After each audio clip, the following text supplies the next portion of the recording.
The good news on the sound front, John, is that after Christmas, when my roof is going to be started, so around about the end of January, I will have a new recording suite in my attic, and I'm very much looking forward to having a proper microphone set up permanently, and it's just going to be wonderful.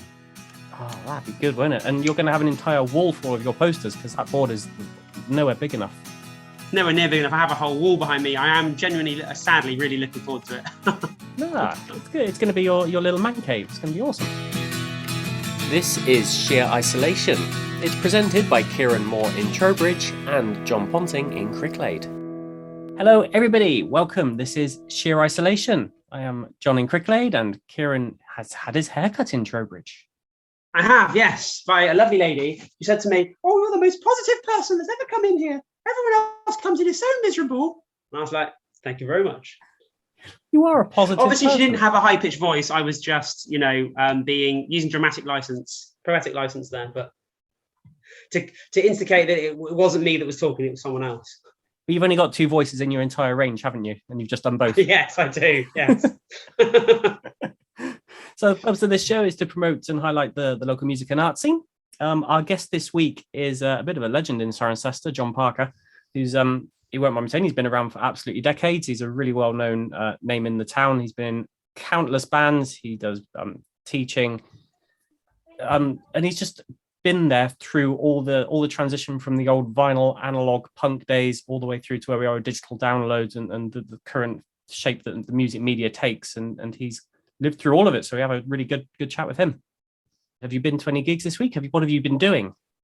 I had an absolutely magical weekend with a lady called Catherine Priddy. Her album went to #1 in the folk charts, and we caught her just at the right time.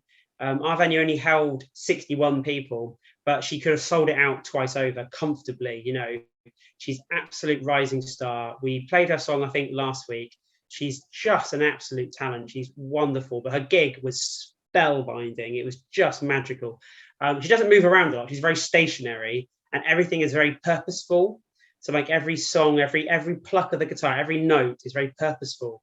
Every sound that she makes from her voice is very purposeful, and it was just magical.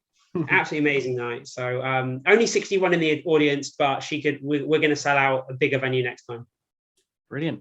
Now, last week I meant to pop to the Vic in Swindon because they were doing like a 60th anniversary of a photo. There's a photo on Facebook from 60 years ago. A big crowd stood outside the Vic and they replicated it last weekend. Unfortunately, I don't have anything serious, but I did have quite a runny nose and because I do suffer with my sinuses, and I thought now is not the time to be going into big crowds with a big runny nose. So I missed out on that. But I know a couple of people who went along, and I've seen the new photo, and it's gone out there now for history for another 60 years. It looks amazing. Yes, I did see it. It was very, very good. Yes. Okay, let's play a tune. Kieran, why have I written Slagheap? You've written Slagheap. It's a song called Power Shower. Slagheap are a Bristol-based four-piece of riot girl, sort of femme punk girls. They're brilliant, they're fantastic, they're fun, they're silly, they're ridiculous, they're great. They're playing Trowbridge in 2022. They're playing Trowbridge next year, but I wanted to put it on everyone's radar now because they're so fun. And their support band for the night are called Slug Puppy. So I think it's just a name of stupid band names. Slagheap supported by Slug Puppy. So this is a song by Slagheap called Power Shower. I am already looking forward to this gig.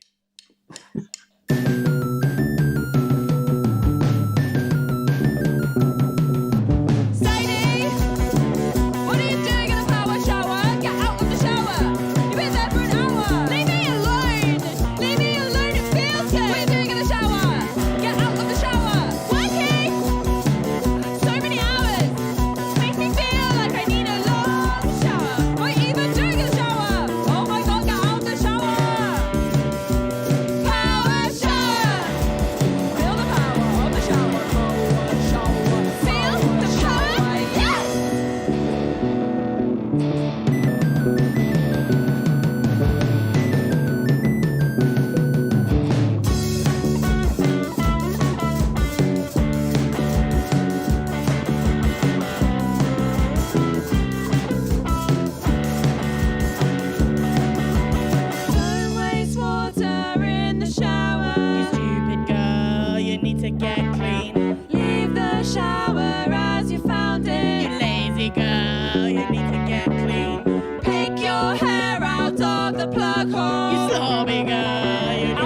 watching.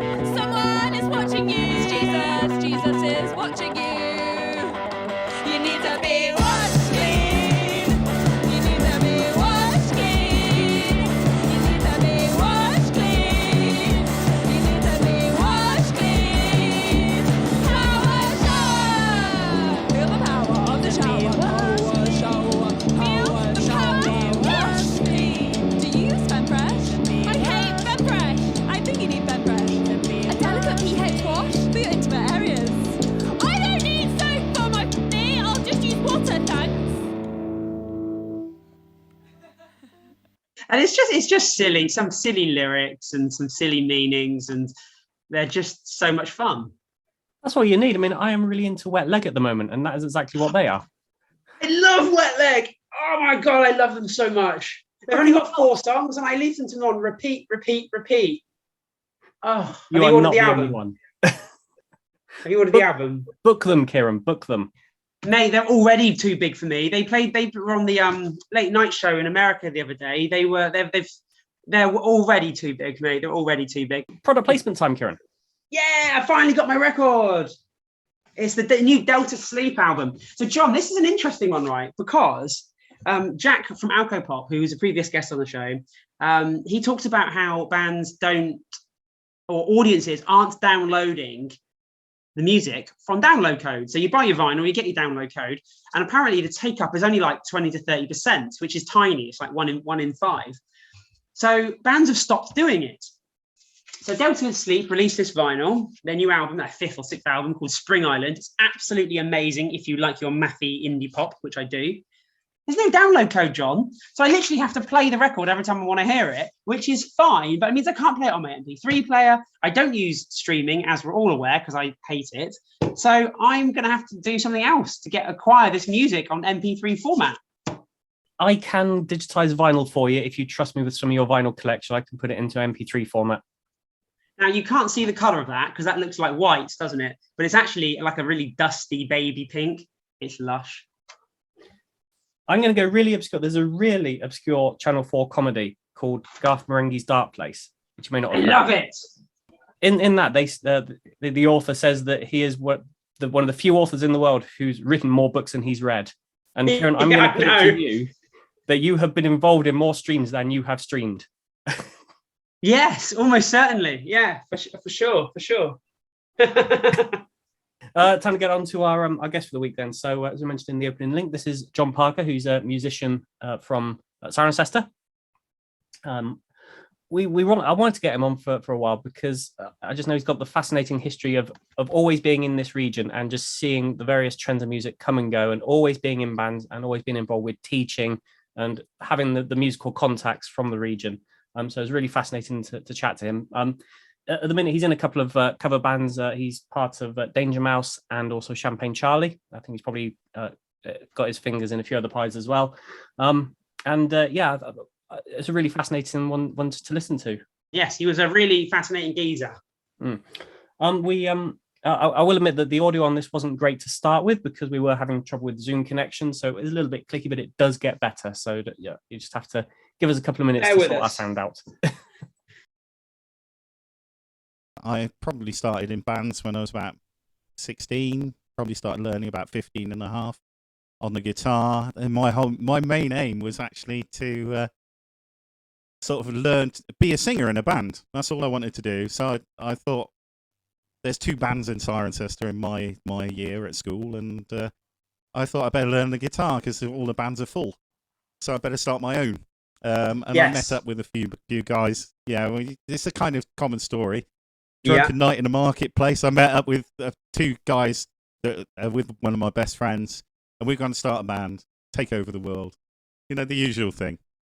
Our band sort of developed. Gradually, we wrote a few songs, and we decided to get them recorded. And there was locally there was a kind of guy called Trev Short. You might have heard of him, might not have done. He was in a band called Dealer. And they used to go to sort of heavy metal parties. He said he was very proud of the fact that he knew Lemmy. And Lemmy had bought him a beer in Chippenham. But he had a little studio in his broom cupboard, basically, converted out. And we went up there and recorded and learned a lot about playing, really. You know, at that time, I wasn't even playing guitar. I was playing the bass, I wasn't allowed to play guitar. I wasn't good enough at that point. We had a band called Throat Space briefly, which was quite funny. They were quite heavy. Our one and only gig was in Minchinhampton at the Black Horse. And amazing how many people you could draw when you were like 16 or 17 to your own gigs.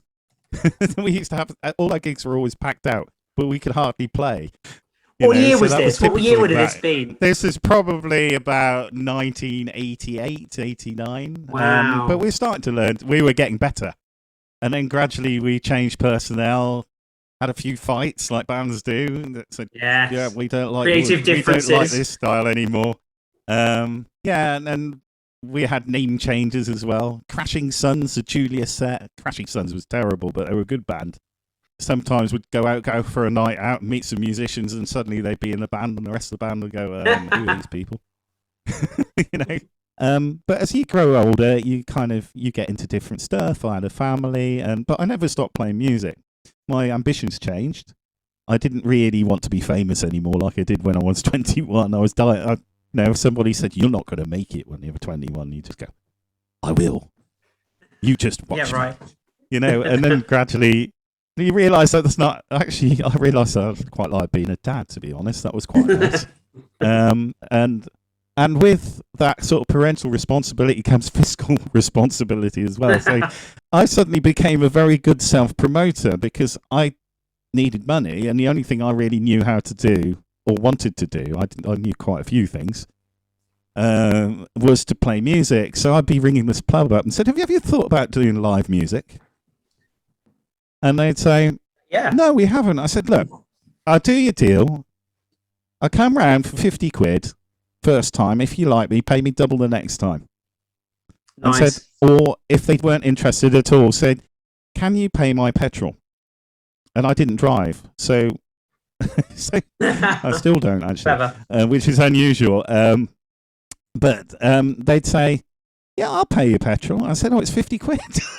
I live a long way away. Or I'd be cheeky and say something that 21-year-olds only can say, Yeah. And they used to like it. So did they just appreciate somebody having the nous to actually ring up, because it took courage.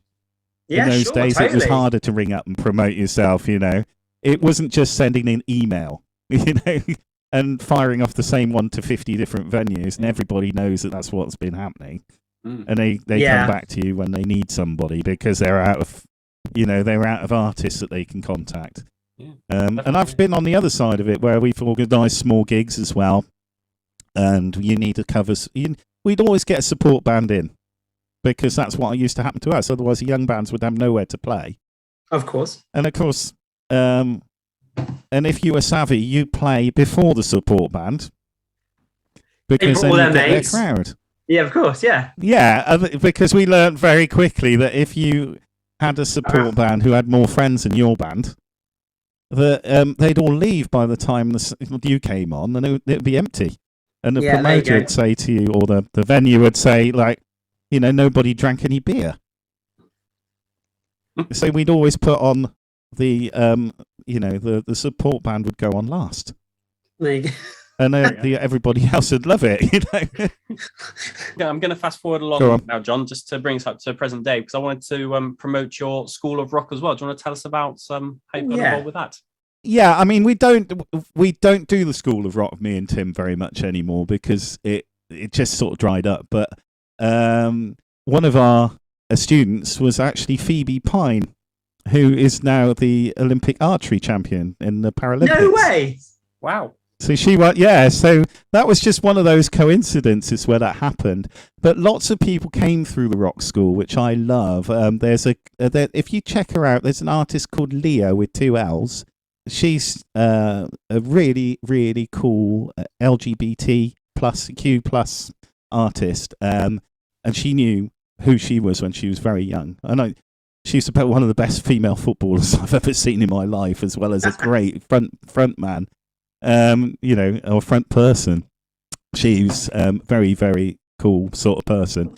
I remember I turned up once in a suit to my job. She nearly cried. She said, "You can't be in a suit." you're my guitar teacher. So as if it wasn't allowed, you have to be. You're too fitting rock the and roll image. for a suit. But she's great. There's been other people.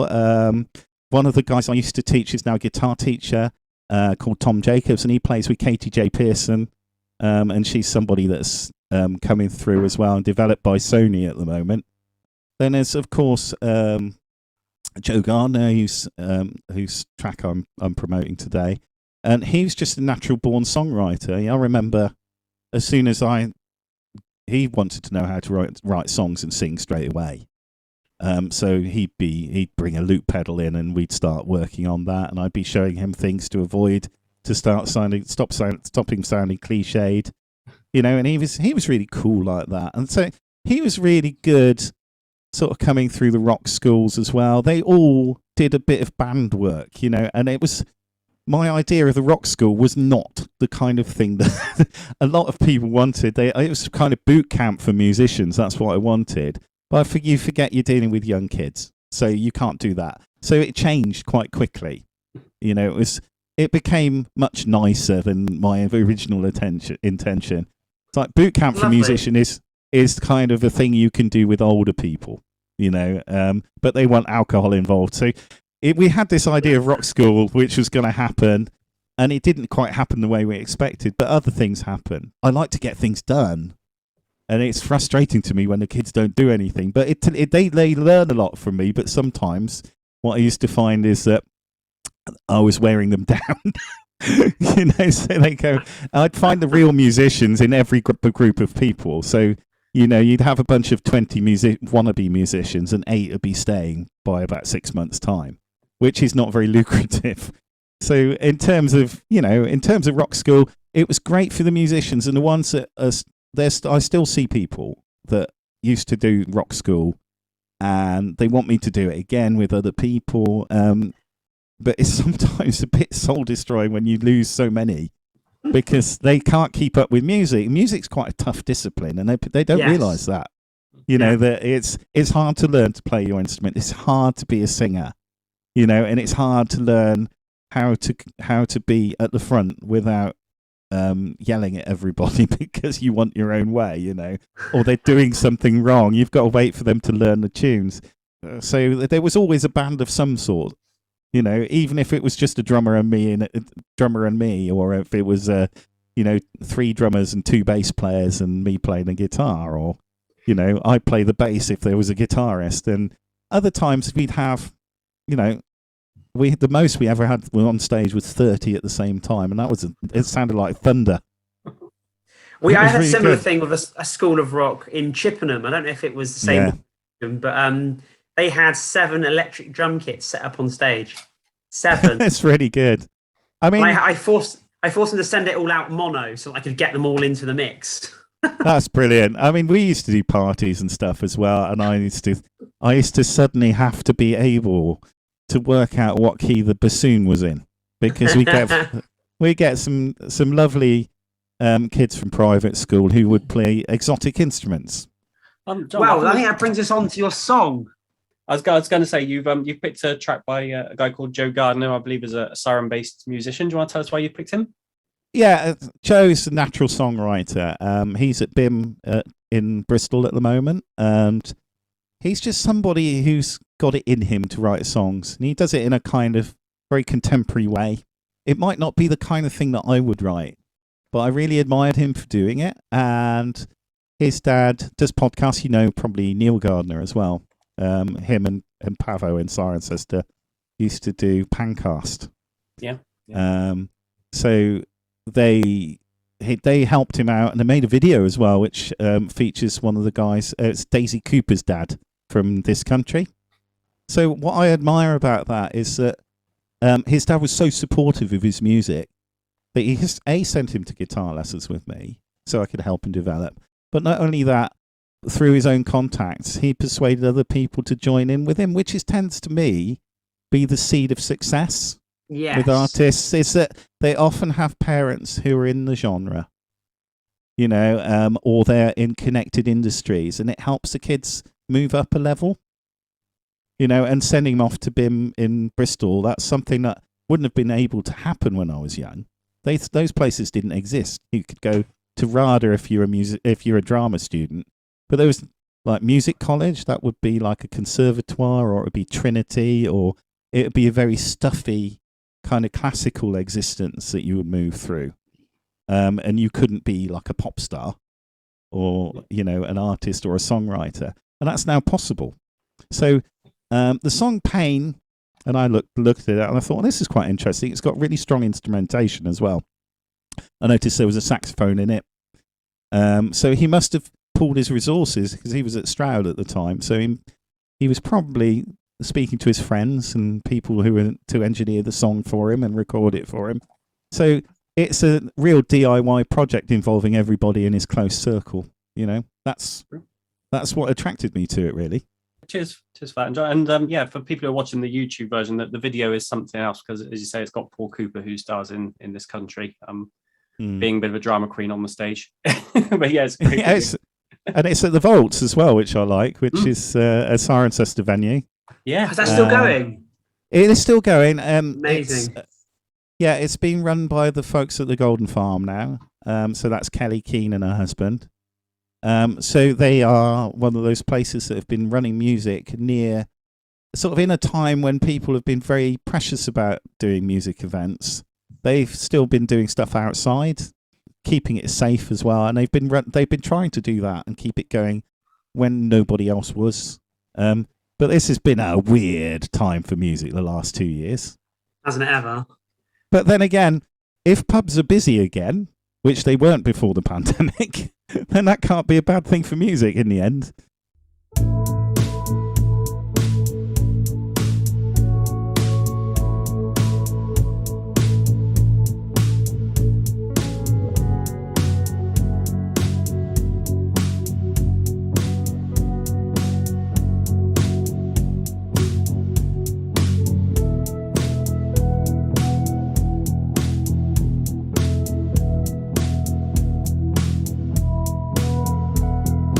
Everybody left, everybody went quiet. Gonna have to put myself on another diet. No, now I'll just start a riot. I can feel myself so crying. Wanna make a change, but I never made changes. Never read a book, but I just flip the pages. Oh man, I'm just so damn tired. I can feel myself bad lying, but people always look in another direction. End up feeling like the whole situation. Oh God, I just wanna break. I don't know how much I can take.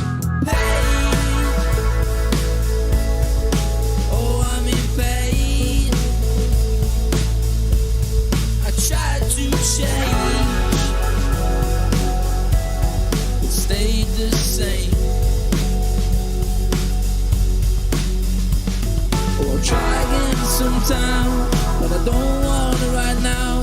I just wanna take the. Trying to keep my cool when my heart is racing. Really don't know what on earth I'm chasing. I guess I'll be some Mr. Kid, or I'll end up just like Skin Sid.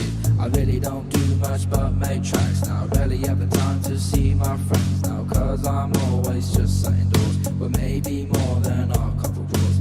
Everybody wants to be someone now. Never really tried that, but I'll be someone. Or should I just go get a job, or let my life be always short? Oh, I'm in pain. I tried to change, but stayed the same.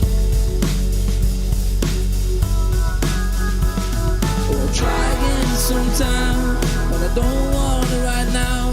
I just wanna take the.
The track we've just played is from Joe Gardiner. It's called Payne.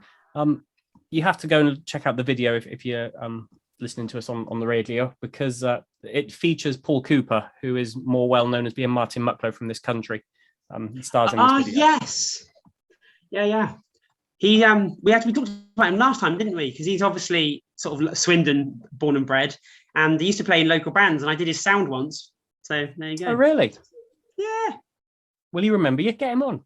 No, he won't remember me. You can't even get in contact with him anymore. He closed all his social media down. So.